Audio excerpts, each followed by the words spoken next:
اسلامی کیلنڈر کا آخری مہینہ ذی الحج کا مہینہ ہے، اور اس کے بعد اسلامی کیلنڈر کا اگلا سال جو شروع ہو جاتا ہے محرم سے۔ ذی الحج اگرچہ اسلامی کیلنڈر کا آخری ماہ ہے، لیکن قرآن و سنہ میں اس آخری ماہ کے اعتبار سے بھی اگر آپ اسے دیکھتے ہیں تو آپ کو یہ بات سمجھ آتی ہے کہ اللہ تعالیٰ نے اس مہینے کی شان، شوکت اور مقام، اور بطور خاص اس مہینے کے پہلے 10 دن کے ایام کی جو رفعت قرآن و سنہ میں بیان ہوئی ہے وہ قابل دید ہے۔ قرآن کریم کہتا ہے الحج اشہر معلومات، حج کے دن معلوم ہے۔ قرآن کا اشارہ حج کے معلوم دنوں کی طرف ہے، تو حج کے معلوم دنوں میں عشرہ ذی الحج سب سے آگے۔ پھر آپ یہ چیز دیکھیں کہ قرآن نے جب یہ اشارہ کیا کہ حج کے مہینے معلوم ہیں، حدیث مبارکہ نے ان معلوم مہینوں کی طرف اس طریقے سے بات کی کہ وہ ذی القعدہ، شوال اور ذی الحج ہیں، جو حج کے مہینے کہلائے جاتے ہیں، یعنی ذی الحج سے پہلے 2 ماہ۔ آپ اس اعتبار سے دیکھیں کہ ذی الحج کا مہینہ اتنا اہم ہے، اتنا شان والا ہے اس حوالے سے اس کا پہلا عشرہ، کہ اس کے پہلے عشرے کی وجہ سے اس کے پچھلے 2 ماہ کو اس کے ساتھ جوڑ دیا گیا ہے، کہ اس عشرے کے اندر کیے جانے والے کاموں کے لیے آنے والے مہمان دور سے، طول و عرض سے، ان کو 1 ماہ لگے، آدھ ماہ لگے، 2 ماہ لگے، ان کے لیے کم از کم یہ بات لوگوں کو بھی باور کروا دینی چاہیے کہ الحج اشہر معلومات، سر یہ حاجی ہیں، ان کا خیال کیا جائے، یہ بہت عظیم عبادات کے لیے نکل رہے ہیں۔ اور پھر آپ دیکھیں اسپیشلی قرآن کریم میں ان ایام کے بارے میں قرآن کہتا ہے تمام ایام اس قابل ہیں، اس قدر کی، اس اہمیت کے حامل ہیں کہ ان میں اللہ کے ذکر کو بلند کیا جائے، اللہ تعالیٰ کے لیے احکامات کو بجا لایا جائے، اس کے لیے صلاۃ و صوم کا اہتمام کیا جائے، اس کے لیے صدقات و خیرات اور قربانی کا اہتمام کیا جائے۔ تمام مہینے اس بات کے اہل ہیں، لیکن مالک نے ان 10 ایام میں اسپیشلی قرآن کریم میں یہ حکم نازل کیا، اے اللہ کے رسول یہ بات امت تک پہنچائیے، وَيَذْكُرُ اسْمَ اللَّهِ فِي أَيَّامٍ معلومات، کہ یہ جو معلوم دن ہیں ذی الحج کے، ان میں اسپیشلی اللہ کا ذکر کرنا یہ زیادہ اہم ہے۔ یہی وجہ ہے کہ صحابہ اکرام، تابعین عظام، تبع تابعین، اور خود نبی کریم صلی اللہ علیہ وسلم کا طریقہ اسلوب ان 10 ایام میں کچھ الگ تھا۔ نمازوں کے بعد آتے جاتے، اٹھتے بیٹھتے، چلتے پھرتے اللہ کے رسول تکبیرات کو بلند کیا کرتے۔ صحابہ اکرام کا یہ عمل ہوا کرتا تھا کہ اللہ تعالیٰ نے ان ایام میں بطور خاص اس بات کا حکم دیا ہے۔ تو اس ایام میں تو بطور خاص ہر والد کو اپنے بچوں کو بار بار باور کروانا چاہیے کہ بیٹا پڑھ اللہ اکبر، اللہ اکبر، لا الہ الا اللہ، واللہ اکبر، اللہ اکبر وللہ الحمد، اللہ اکبر کبیرا، الحمد للہ کثیرا، سبحان اللہ بکرۃ واصیلا۔ زبان ان اذکار سے تر ہونی چاہیے۔ حضرات آگے دیکھیے، ابو داؤد میں، ترمذی میں، ابن ماجہ میں جناب ابن عباس رضی اللہ تعالی عنہ سے نبی کریم صلی اللہ علیہ وسلم کا وہ فرمان اور توضیح اور تشریح کرتا ہے ان 10 ایام کی اہمیت کے اوپر، کہ جن میں پیغمبر کائنات نے صحابہ سے یہ بات کہی ما من ایام العمل الصالح فیہا احب الی اللہ من هذه الایام العشر، کہ دنیا کے کوئی دن ان 10 دن میں کیے جانے والے عملوں کا مقابلہ نہیں کر سکتے۔ اور صحابہ اکرام میں آپ کو پتہ بڑی کیوریوسٹی ہوا کرتی تھی، نالج کو لینے کے لحاظ سے بھاگ دوڑ کیا کرتے تھے، سوال کیا کرتے تھے اللہ کے رسول وَلَلْجِهَادُ فِي سَبِيلِ اللَّهِ، جہاد فی سبیل اللہ بھی باقی دنوں میں کیا جانے والا عمل جہاد فی سبیل اللہ بھی ہو، تب بھی ان دنوں کے عمل کا مقابلہ نہیں کر سکتا۔ نبی کریم صلی اللہ علیہ وسلم نے کہا قال الا والجہاد فی سبیل اللہ، جی ہاں جہاد فی سبیل اللہ باقی ایام میں کیا ہو اور اس ایام میں کیا ہو، دونوں کا مقابلہ آپس میں نہیں بنے گا، ان ایام کے اعمال پھر بھی اچھے۔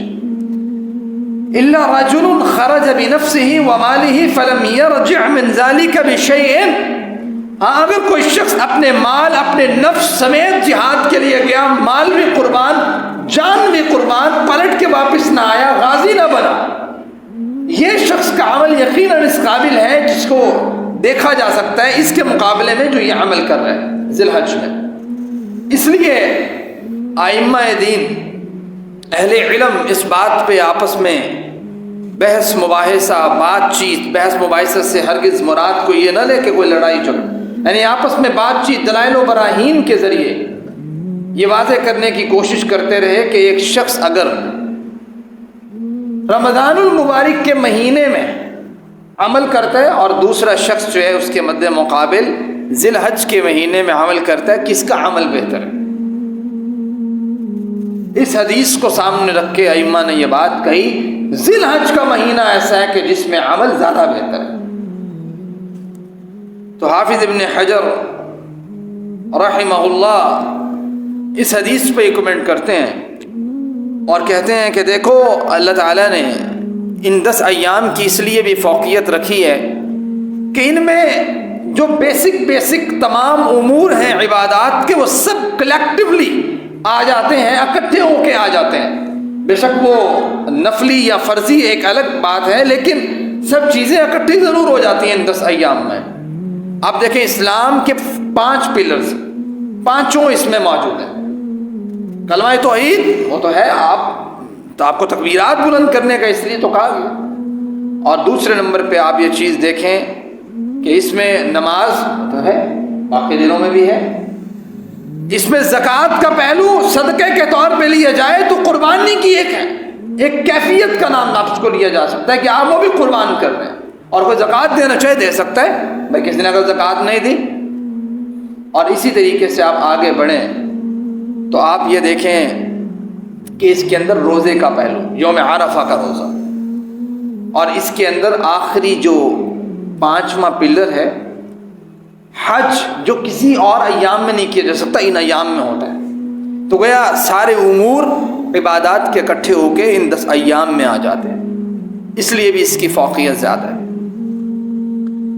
اس کے حوالے سے آپ دیکھیں ان 10 ایام میں آنے والا یوم عرفہ، یوم عرفہ کے حوالے سے میں 2 احادیث کا کانٹیکسٹ آپ کے سامنے رکھوں گا اور بات آگے چلاتا ہوں۔ یوم عرفہ 9 ذی الحج کو کہتے ہیں، اور 9 ذی الحج کے اعتبار آپ کے ایام کے مطابق ہے، آپ کی سعودیہ یا کسی اور ملک کے ساتھ کوئی اٹیچمنٹ نہیں ہے، آپ کی رویت کے حساب سے ہے۔ آپ کا جو 9 ذی الحج بنتا ہے، ان کا جو 9 ذی الحج ان کی رویت کے مابین، آپ کا ذی الحج کا یا آپ کی عید کا موقع یا آپ کے تیسرے ایام آپ کی رویت کے مطابق چلتے ہیں، کسی دوسرے کی رویت کے مطابق نہیں چلتے۔ اس چیز کو مد نظر رکھیں۔ بار بار یہ کویشچن کر رہے ہیں اوتھے 9 ذی الحج ہے، ایتھے 8 ہے، ان کی کر بھائی آپ نے اپنی 9 ذی الحج کا روزہ رکھنا ہے۔ 9 ذی الحج صحیح البخاری میں حدیث نمبر 45 کے تحت جناب عمر بن خطاب رضی اللہ تعالی عنہ سے ایک یہودی کی ملاقات ہوئی، اور اس نے جناب عمر بن خطاب رضی اللہ تعالی عنہ سے یہ بات کہی، انہوں نے کہا یا امیر المؤمنین آیتم فی کتابکم تقرؤونها، آپ کی کتاب میں یعنی کتاب اللہ میں ایک ایسی آیت ہے جسے آپ پڑھتے ہیں، اگر ہم پہ نازل ہوتی ہم اس دن کو عید کا دن بناتے۔ جناب عمر رضی اللہ تعالیٰ نے اس یہودی سے پوچھا کون سی آیات؟ تو اس نے سورۃ مائدہ کی ورس نمبر 3 مطالعہ کیا، اس نے کہا الیوم اکملت لکم دینکم واتممت علیکم نعمتی ورضیت لکم الاسلام دینا۔ جس دن اسلام کے بارے میں اعلان ہوا نا، کمپلیٹ ہو گیا، یہ والا جو دن ہے نا، اس دن اگر ہمارے اوپر اس طرح نازل ہوتی تو ہم اس دن کو خوشی کا عید کا دن بناتے۔ تو جناب عمر رضی اللہ تعالیٰ نے یہ بات کہی، قد عرفنا ذلك اليوم والمكان الذي نزلت فيه على النبي صلی اللہ علیہ وسلم وهو قائم بعرفہ، میں اس دن کو بھی جانتا ہوں، اس جگہ کو بھی جانتا ہوں جس جگہ پہ جس دن یہ آیت نازل ہوئی تھی۔ عرفہ کا دن تھا، جمعے کا دن تھا، عرفہ کا مقام تھا، نبی کریم صلی اللہ علیہ وسلم پہ یہ آیت نازل ہوئی۔ اللہ کے رسول نے لوگوں کو مخاطب کر کے کہا، اليوم اکملت لکم دینکم واتممت علیکم نعمتی ورضیت لکم الاسلام دینا۔ آپ دیکھیں ہمارے اس اعتبار سے ذی الحج اگر آخری ماہ ہے تو اس ماہ کے اندر اللہ تعالیٰ نے دین کو مکمل بھی کیا ہے۔ وہ جو تحریک 62 سے 63 سال چلی اور جس میں نبی کریم صلی اللہ علیہ وسلم نے محنت اور تمدو کی، 40 سال کے بعد نبوت عطا کی گئی، اللہ کے رسول صلی اللہ علیہ وسلم کا اینڈ اور معاملہ جہاں پہ دین کی تکمیلت اور اکمل ہوا وہ یوم عرفہ ذی الحج کے اندر ہوا۔ اور نبی کریم صلی اللہ علیہ وسلم کا یہ فرمان عرفہ سے ہی متعلق ہے۔ فرمایا کہ دیکھو عرفہ کا روزہ 1 سال پچھلے اور اگلے گناہ معاف کر دیتے ہیں، اور فرمایا ما من یوم اکثر من ان یعتق اللہ فیہ عبدا من النار من یوم عرفہ، کوئی دن ایسا نہیں ہے جس دن یوم عرفہ سے زیادہ اللہ تعالیٰ جہنم سے لوگوں کو آزاد کرتا ہو۔ بڑا امپورٹنٹ دن۔ آگے بڑھیں، نبی کریم صلی اللہ علیہ وسلم کا فرمان المسند میں اور المستدرک میں موجود ہے۔ آپ کا فرمان ہے افضل الایام عند اللہ یوم النحر و یوم القر، کہ اللہ کے ہاں افضل ایام جو ہیں وہ 10 ذی الحج اور یوم القر، مینا کے اندر جو مقام ٹھہرنے کا مقام، اس لیے اس کو یوم القر کہا جاتا ہے۔ فرمایا کہ 11 ذی الحج۔ گویا یوم النحر بھی بڑی اہمیت کا حامل ہے، جس دن قربانی کی جاتی ہے۔ دیکھیے ٹیشو بڑھا دیجیے گا مجھے نا، جس دن قربانی کی جاتی ہے یوم النحر، وہ دن بھی بڑی اہمیت کا حامل ہے۔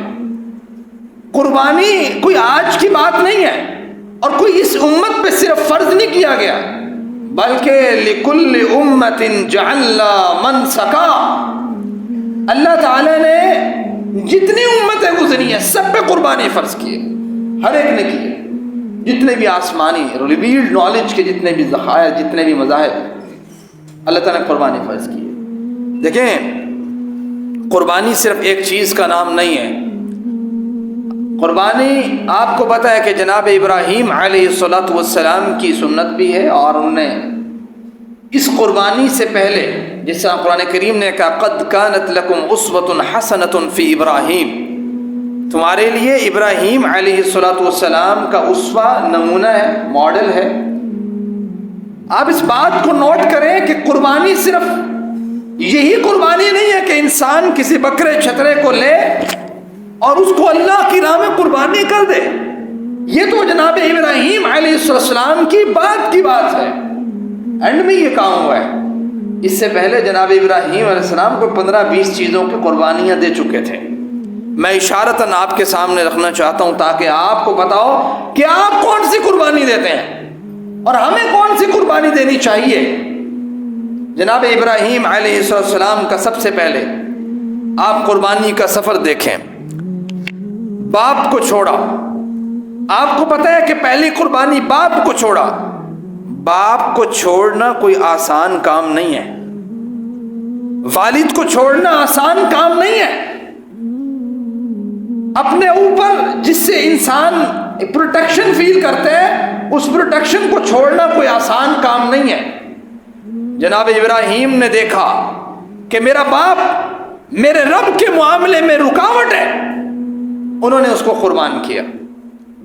آگے بڑھیے، جناب ابراہیم السلام نے اس قربانی سے پہلے، یہ جو قربانی ہم کر رہے ہیں، اس سے پہلے ایک دوسری قربانی کیا دی ہے؟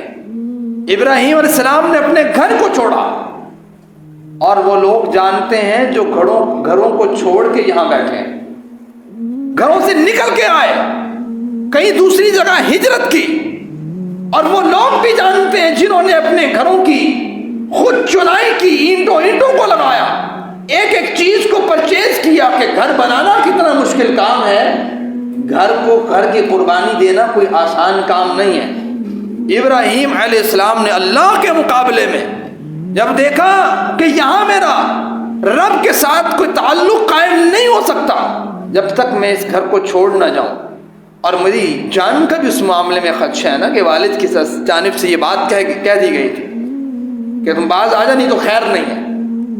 دوسری قربانی جناب ابراہیم نے اپنے گھر کی قربانی دی ہے.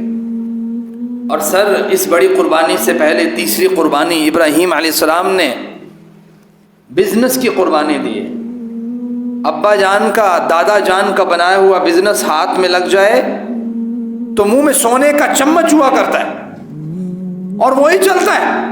تعلقات دادا کے تھے, ابا نے چلائے, میں چلا رہا ہوں, کروڑوں اربوں روپے آ رہے ہیں. آپ نے اپنا کاروبار چھوڑا, دیکھا باپ کا کاروبار گاڈ میکر کا کاروبار بکری ہے, لوگ لیتے ہیں, پتھروں کو تراشنا پھر اس کو لاکھوں میں ترسیل کرنا اچھا کاروبار اور کیا چاہیے.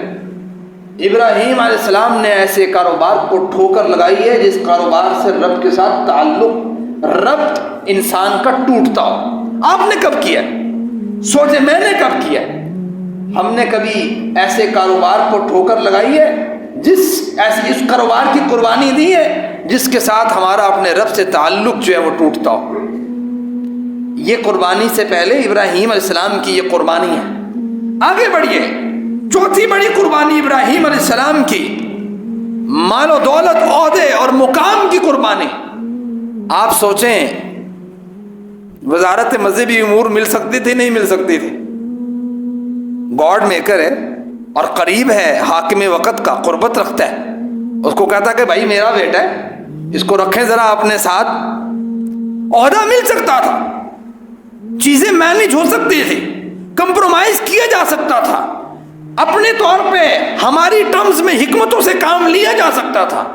لیکن جب رب کی توحید پہ حرف آئے, اس کے مقابلے میں باپ ہو, اس کے مقابلے میں انسان کا گھر ہو, اس کے مقابلے میں انسان کا پیشہ ہو, اس کے مقابلے میں کسی جگہ پہ جاب ہو, اس کے مقابلے میں کوئی عہدہ مل رہا ہو, پاؤں کی ٹھوکر پہ رکھ کے ابراہیم علیہ السلام نے اس کی قربانی دی ہے اور بتلایا قد کانت لکم اسوۃ حسنۃ فی ابراہیم.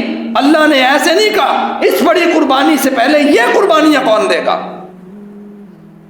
ابراہیم علیہ السلام کی چھٹی بڑی قربانی. آپ دیکھیں ننیال آئے, داد کے آئے اور آ کے کہا کہ رہو, جاتے کیوں ہو, بات چیت کر لو, کمپرومائز کر لو تھوڑا. جس طریقے سے نبی کریم صلی اللہ علیہ وسلم سے کہا گیا کچھ دیر لا اعبد ما تعبدون ولا انتم عابدون ما اعبد ولا انا عابد ما عبدتم ولا انتم عابدون ما اعبد لکم دینکم ولی دین. سفارشیں ڈلی اور مجلسیں لگی, بیٹھ بٹھائیا ہوا, ننیال کو بھی چھوڑا, ددیال کو بھی چھوڑا. آپ ذرا اپنے رشتوں کو اس لیے چھوڑ کے کبھی دیکھیں. آپ تو چھوڑتے ہیں مال کے لیے, ہم چھوڑتے ہیں مال کے لیے, 4 پیسے جیب میں بعد میں آتے ہیں اور کہتے ہیں تیرے کو کیڑا میں لے کے کھانا ہوا, تو میرے کو میرے سے ایسے بات کر رہے. تو ہمارا مقصد ہمارا ہے ٹارگٹ, اور ہمارا آپ دیکھیں کہ سینٹرلائز اگر کوئی پوائنٹ ہے نا جس پہ ہماری سوچیں جا کے اور ختم ہو جاتی ہیں, وہ یہی ہے کہ مال کتنا ہے, مادیت پرستی کتنی ہے. آپ کرائٹیریا دیکھیں ابراہیم علیہ السلام کی قربانی کا. انہوں نے ددیال کو بھی چھوڑا, ننیال کو بھی چھوڑا. 7ویں بڑی قربانی, ستاروں کے ماننے والے آئے, کہا یہ تیرا ستارہ, تیری قسمت کا ستارہ, اور اگر تو نے ایسا نہ کیا, خوف دلایا, تو ویسا ہو جائے گا. جیسے ہمیں کچھ لوگ آ کے خوف دلواتے ہیں کہ پاجی تجھے 11ویں نہ دیتے, فلاں نہ دیتا اور نہ دیتا تو تھوڑی کوئی لت بات ٹوٹ جانی ہے. کوئی نہیں ٹوٹتی. إن يمسسك الله بضر فلا كاشف له إلا هو وإن يمسسك بخير فلا راد لفضله. اللہ جس کے ساتھ خیر کا ارادہ کرے, دنیا کی ساری طاقت مل کے کہے اس کو نقصان پہنچانا ہے, نقصان ہی نہیں پہنچا سکتا. یہ قربانی نہیں ہے. لوگوں نے کہا ستاروں کو مان لیجئے نا, ٹھہرو تو صحیح. صبح ہوئی, انہوں نے کہا کہاں ہیں, ان کو کہو نظر آئیں. نظر تو نہیں آ رہے مجھے. قربان کیا. ادھر سے دوسرے آئے, 8ویں بڑی قربانی, علم نجوم کے ماہر, کہا یہ چاند, یہ ستارے, ستاروں کو چھوڑو, یہ چاند آپ کو بڑا محسوس ہوتا ہے, اس چاند کو مان لیجئے، نہیں تو آپ کی کایا پلٹ دی جائے گی، آپ مجذوب نعوذ باللہ ہو جائیں گے، آپ ایسا ہو جائیں گے۔ ڈرانے اور دھمکانے کی کوشش۔ جناب ابراہیم علیہ السلام نے کہا ٹھہرو تو ذرا، رات جانے تو دو، چاند کا رخ کیسے بدلتا ہے ہم تمہیں دکھاتے ہیں۔ چاند غائب ہوا، کہا لاؤ کہاں ہے تمہارا خدا، بات کرے مجھ سے، ظاہر نہیں ہوتا۔ فلما رأى القمر بازغا، آگے بڑھے، اگلی بڑی قربانی، یعنی اس وقت کے موجود تمام شرک، تمام معاملات، تمام خوف ٹھوکر میں رکھے، اور کہا یہ جو شمس ہے، سورج، ایک گروہ آیا، طبقہ آیا، فلما رأى الشمس بازغا قال هذا ربي هذا اکبر، بھائی یہ تو رب ہو سکتا ہے، یہ تو بڑا ہے۔ انہوں نے کہا ٹھہریں ذرا۔ دن کا لمحہ گیا، کہا لاؤ اپنے رب کو جس کے بارے میں تم کہتے تھے میری آنکھوں میں آنکھیں ڈالے، نہیں ڈال سکتا۔ اس کی قربانی دی جناب ابراہیم علیہ السلام نے۔ شرک کے تمام معاملات میں، آپ کو پتہ ہے کہ آپ کمائیوں کے ذریعے لوگوں نے بنائے، بڑے بڑے آستانے بنا کے بیٹھ جاتے ہیں اس مقصد کے لیے کہ یہاں سے جو ہے نا وہ پیسہ جنریٹ ہوتا ہے، نہیں ہوتا، ہوتا ہے۔ اور مقصد کیا ہے؟ اللہ کے رسول نے پوری زندگی لگائی، اللہ کے بندوں کو اللہ کے ساتھ ملوایا۔ ہمارے آستانوں کی پوری زندگیاں گزری ہیں اس وقت موجودہ صورتحال میں، اللہ کے بندوں کو اپنے ساتھ لگایا۔ ابراہیم علیہ السلام نے ان چیزوں کی قربانیاں دیں۔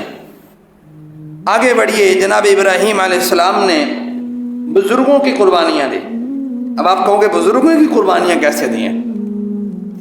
تو سر یہ جو بت آپ کو نظر آ رہے ہوتے ہیں، یہ کوئی مٹی اور گارے کا مکسچر نہیں ہے، صرف یہ کوئی پرسنالٹیز ہیں جن کے بت بنائے جاتے ہیں۔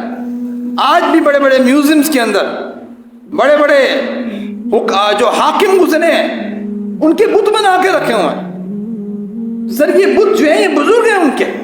قرآن کریم نے بھی اس کو بیان کیا سورہ نوح چیپٹر 29 کے اندر، غص، یغوث، یعوق اور نصر کی صورت میں۔ یہ جناب نوح کی قوم کے بزرگ تھے۔ آپ یہ بات سمجھ لیں کہ جناب ابراہیم علیہ السلام نے بزرگوں کی بھی قربانی دی۔ لوگوں نے کہا یہ آپ کی ٹانگ یہ فلاں توڑ دیں گے، ہمیں نہیں ڈراتے، ہمیں تو لوگ ایسے ایسے ہو رہے ہوتے ہیں، وہ فلاں جگہ سے گزریں گے، بڑا ایسے کر کے گزرنا ہے، پتہ نہیں کیا ہو جائے گا۔ مومن بندہ خوف لوگوں سے کھائے۔ ہمیں ابھی تک لوگوں کو یہ باور کروانا پڑتا ہے کہ بھئی اللہ ایک ہے، اس سے ڈرو۔ تو بتاؤ وہ ہم اسلامی نظام کو، اسلامی چیزوں کو لے کے کیسے ہیں؟ ابھی تک لوگوں کو اس بات کا علم نہ ہو جب کہ بھئی اللہ تعالیٰ ایک ہے، مانگنا صرف اس سے ہے۔ ہم ریولیوشن کیسے لے کے آئیں، چینج کیسے لے کے آئیں، تبدیلی کیسے لے کے آئیں، جب ہمیں اسی موضوع کو ٹاپک بنانا پڑے لوگوں کو دیکھتے ہوئے کہ لوگوں کو اس بات کا علم نہیں ہے۔ اتنی دیر ہو گئی ہے اسلام قبول کیا ہے، پتہ نہیں ہے اللہ تعالیٰ کے تعارف کے بارے میں۔ جناب ابراہیم علیہ السلام نے ان بزرگوں کے ساتھ کیا کیا؟ لوگوں کا جاؤ تو صحیح تم ذرا میلے پہ، کلہاڑا اٹھایا، سب کے ساتھ جو ہے وہ کسی کا بازو، کسی کی ٹانگ، کسی کیا، اور سب سے بڑے بزرگ کے اوپر رکھ کے کلہاڑا آئے۔ لوگوں نے کہا یہ کس نے کیا؟ ابراہیم کیا تو نے کیا؟ کہا یہ تو مجھے توڑنے والے تھے نا، یہ تو بڑے اختیار کل کے مالک ہیں، ان کے پاس اختیار ہے نا کہ ہماری تقدیر کے فیصلے کریں، یہ ہمیں بتائیں گے کہ ہماری ٹانگ کس نے توڑنی ہے اور ہمارا ہاتھ کس نے توڑنا ہے، ان سے ہی پوچھو۔ تو شرک کا رنگ بڑا کچا ہوتا ہے، مشرک شخص جو ہے بڑا کچا ہوتا ہے اندر سے۔ انہوں نے کہا ابراہیم پتہ تو ہے تجھے، بولتے نہیں ہیں، پھر تو ایسی باتیں کر رہے۔ تو کہا پھر عقل کرو نا ذرا۔ تو پتہ یہ لگا کہ ابراہیم علیہ السلام نے ان بزرگوں کی قربانی دی ہے۔ آگے بڑھیے، جناب ابراہیم علیہ السلام حاکم وقت سے ٹکرائے ہیں جو اس وقت تھا۔ اس وقت جناب ابراہیم علیہ السلام نے اپنی جان کی قربانی دی ہے۔ اور آپ ابراہیم کا لیول آف ایمان دیکھیں کہ نمرود نے منجنیق کو تیار کیا، ابراہیم کو بٹھایا، آگ کا الاؤ جلایا، اس سے پہلے اس کے ساتھ بات چیت ہو رہی ہے، مکالمہ ہو رہا ہے۔ وہ مکالمہ چیپٹر 3 میں سورہ بقرہ سورہ نمبر 2 میں موجود ہے۔ ساری بات چیت ہو رہی ہے، کہا تو کس رب کو مانتا ہے؟ کہا میں تو اس رب کو مانتا ہوں جو زندہ کرتا ہے۔ موت دیتا ہے، میں بھی زندہ کر سکتا ہوں، موت دیتا ہوں۔ کہا یہ ایسے نہیں مانے گا، اس کو کچھ اور طریقے سے منانا پڑے گا۔ میرا رب وہ ہے جو مشرق سے سورج طلوع کرتا ہے، مغرب میں غروب کرتا ہے، تو رب ہے تو مغرب سے طلوع کر، مشرق میں غروب کر۔ فبہت الذی کفر، پورے طریقے سے مبہوت رہا۔ اس نے کہا اس کا حل کیا ہے؟ لوگوں کا اپنے رب کی معاونت کرو۔ یہ ہمیں توحید سکھائیں گے کہ رب کی معاونت ان لوگوں نے کرنی ہے۔ جناب ابراہیم کو منجنیق پہ بٹھایا، کیا فرشتہ آیا، کہا حکم دیجئے بارش جو ہے نا برسا دی جائے، کہا رب نے حکم دیا، کہا نہیں آپ ایمان دیکھیں۔ جملہ کہا حسبنا اللہ ونعم الوکیل، مجھے اللہ کافی ہے جس رب کے لیے میں اپنی جان کی قربانی دے رہا ہوں۔ صرف قربانی بکرا ذبح کرنا تو نہیں ہے نا، میں جس کے لیے اپنی جان کی قربانی دے رہا ہوں وہ رب مجھے بچانے کے لیے کافی ہے۔ اللہ تعالیٰ نے پھر خود حکم دیا تھا آگ کو، اے آگ ابراہیم کے لیے ٹھنڈی ہو جا، اور ٹھنڈی بھی ایسا نہیں ہونا کہ اس کو ٹھنڈ لگے، بلکہ اچھی ٹھنڈا ہونا ہے، نارمل ٹھنڈا ہونا ہے، سردی نہیں لگنی چاہیے ابراہیم۔ آگے بڑھیے، جناب ابراہیم علیہ السلام وطن کی قربانی دی، وطن کو چھوڑا، ترک وطن کیا، نکلے، بھاگ دوڑ کی، اللہ کے لیے وطن کو چھوڑا، یہ قربانی دی۔ ہم نے کتنی کو قربانیاں دی ہیں، ہم نے ذرا اس ساتھ کمپیریزن کرنا ہے۔ اس کے بعد جناب ابراہیم علیہ السلام کی اور مزید بڑی قربانی میں شارٹ فارم میں شارٹ ٹائم میں کچھ بیسک جو میرے ذہن میں آ رہی ہوں آپ کے سامنے رکھ رہا ہوں۔ ابراہیم علیہ السلام نے اپنی بیوی کی قربانی دی۔ اللہ نے کہا ابراہیم جاؤ اپنی بیوی کو بیابان غیر ذی زرع کے اندر چھوڑو۔ حالات نہ تھے، پانی کی سہولت موجود نہ تھی، کھانے کی سہولت موجود نہ تھی، ابراہیم نے سوال نہ کیا، اس لیے اللہ نے کہا وَإِذِ ابْتَلَىٰ إِبْرَاهِيمَ رَبُّهُ بِكَلِمَاتٍ فَأَتَمَّهُنَّ، جب کبھی ابراہیم کو میں نے کسی چیز سے آزمایا، ابراہیم پورا اترا۔ اور اس قربانی کے بعد بیوی کی قربانی آسان نہیں ہوتی۔ اگر کسی کو پسند ہے نا تو ماں باپ ایک طرف ہوتے ہیں اور بندہ ایک طرف کھڑا ہوتا ہے، اور اگر کسی کو ناپسند ہے بیوی، بندہ ایک طرف کھڑا ہوتا ہے، ماں باپ بیوی دوسری طرف کھڑے ہوتے ہیں۔ تو سر یہ قربانی آسان نہیں ہے، قربانی دی ہے اللہ کے لیے۔ اور اس کے بعد ابراہیم کی اور قربانی، چھوٹی اولاد، بچہ ماں کی گود میں، جب تھا نہیں تو دعائیں کر کر کے مانگا، جب آیا تو رب نے کہا کہ آپ اس کو اس کی ماں کے ساتھ بیت اللہ کے قریب غیر ذی زرع کے اندر چھوڑ کے آؤ۔ ابراہیم چھوڑ کے آئے۔ اولاد کو دین پڑھانے کے لیے، اولاد کو تربیت سکھانے کے لیے، اولاد کو معمولات زندگی سکھانے کے لیے، اولاد کی ایتھیکل ویلیوز کو انکریز کرنے کے لیے، اولاد کو سمجھ بوجھ پیدا کرنے کے لیے سر میں مارنی پڑتی ہے، پیسہ کوئی شے نہیں ہوتا۔ تربیت کے مقابلے میں انسان کو پھر استاد کو استاد کہنا پڑتا ہے، بتانا پڑتا ہے استاد جی آپ اس کی تربیت کیجئے گا، اگر 2-4 لگ بھی جائیں گی میں آپ کو یہ نہیں کہوں گا کہ میں اپنا بچہ لے کے جا رہا ہوں آپ جانے اور آپ کا مدرسہ جانے۔ تو سر یہاں پہ انسان کو میں مارنی پڑتی ہے، کس کے لیے؟ اللہ کے لیے۔ تربیت میں کہیں تھوڑی سرزنش بھی ہوتی ہے۔ تو آپ استاد کو پکڑ کے ادھر کا ادھر کر دیتے ہیں، اور نہ عالم کو کچھ سمجھتے ہیں اور نہ جو ہے نا وہ امام کو کچھ سمجھتے ہیں۔ آپ سمجھتے ہیں ہمارا نوکر ہے، اس کو پکڑ کے ادھر، تو قربانی دینی پڑے گی نا۔ جب آپ اللہ کے لیے کچھ کریں گے تو پھر آپ کو کچھ نہ کچھ نیچا ہونا پڑتا، ہمیں ہونا پڑتا، ہم سب کو ہونا پڑے گا۔ جہاں کہیں اللہ کے لیے قربانی ہے انسان کو دینی پڑے گی۔ اولاد کے لیے جناب ابراہیم علیہ السلام نے کہا جہاں پہ چھوڑے، آپ اس کا رسپونڈ بھی دیکھیں۔ ابراہیم خود جیسے تھے ویسی ہی بیوی تھی۔ ابراہیم سے کہا یا ابراہیم این تذهب، کہاں جا رہے ہو؟ ابراہیم نے کہا خاموش، کوئی بات نہیں۔ بار بار پوچھ رہی ہے بیوی این تذهب یا ابراہیم، ابراہیم کہاں جا رہے ہو؟ ہمیں یہاں چھوڑ کے غیر ذی زرع کے اندر، جہاں نہ پودا ہے نہ جانور ہے نہ جن و انس، یہاں پہ ہم کہاں رہیں گے؟ پانی کا ایک مشکیزہ ہے، چند کھجوریں ہیں، بچہ کھجوریں تھوڑا کھاتا ہے، کتنی دیر پانی استعمال ہو جائے گا؟ سارا کے اندر اتنی دیر رہنا ممکن نہیں ہے۔ این تذهب یا ابراہیم، ابراہیم خاموش، اللہ کے معاملے کے سامنے کوئی بات چیت۔ بیوی کے ذہن میں خود آیا، تربیت یافتہ، کہا اللہ امرک بہذا، کہیں اللہ نے تمہیں حکم تو نہیں دیا؟ اللہ حکم دیتا ہے تبھی ابراہیم ایسا ہوتا ہے، ویسا ابراہیم ایسا نہیں ہے۔ تو جناب ابراہیم علیہ السلام نے ایک جملہ کہا، نعم، بس، جی ہاں، اور آپ سمجھ رہے ہوں گے پتہ نہیں ابراہیم علیہ السلام کا دل ایسا نہیں تھا، کوئی سخت دل کے نہیں تھے.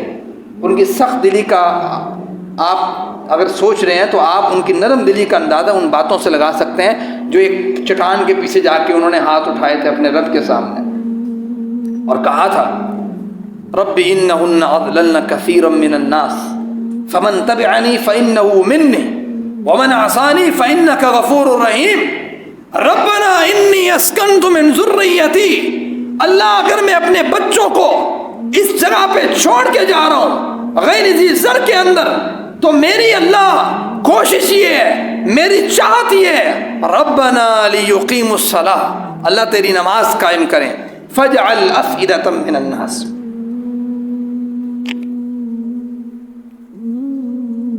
تو آپ اندازہ کریں کہ جناب ابراہیم علیہ السلام یہ بات کہہ رہے ہیں، اپنے گھر والوں کی اتنی فکر ہے کہ اللہ تعالیٰ لوگوں کا دل اس جانب پھیر دیجئے. یہ فکر ہے نا، تو دل سخت نہیں تھا لیکن قربانی دی ہے. نرم دل ہو بندے کا جا کے پتھر کے پیچھے شو نہیں کر پا رہا بیوی کے سامنے، پیچھے جا کے اللہ تعالیٰ سے کہہ رہے ہیں اللہ تعالیٰ اکیلے ہیں، لوگوں کا دل اس طرف پھیر دے یا پھلوں کی کثرت کر دے.